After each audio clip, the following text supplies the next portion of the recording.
Tim Mapes, his legal team, prosecutors, and the jury left the courthouse without answering reporters' questions. But Tim Mapes will be back to this courthouse on January 10th when he's sentenced. He faces up to 20 years in a federal prison.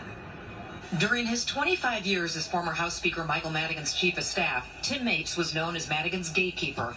His loyalty so deep, prosecutors say Mapes lied to a federal grand jury several times to protect Madigan, even after Madigan fired Mapes in 2018 over sexual harassment and bullying accusations. Today, Mapes left the federal courthouse quickly without comment after a jury found him guilty on perjury and obstruction of justice.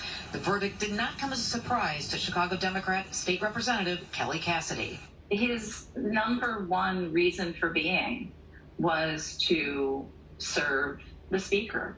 And, whether it was his cruelty to staff in an attempt to exercise absolute control or his belief that he was immune from, the basic, realities of you don't lie to the feds. The case centered around how Mapes answered 7 questions out of 500 during grand jury proceedings over 2 years ago. Mapes was testifying under immunity during an ongoing investigation into an alleged bribery scheme involving Madigan. Prosecutors say the point of the questioning was to gather insight on the relationship between Madigan and his longtime trusted advisor, Michael McClain. Known in Springfield to be very meticulous and dedicated to details, Mapes failed to remember basic questions about McClain doing assignments for Madigan during a 3-year time period. All 3 men were very tight. Some of those assignments were discussed on wiretapped phone conversations between Mapes and McClain. Jurors heard the recordings.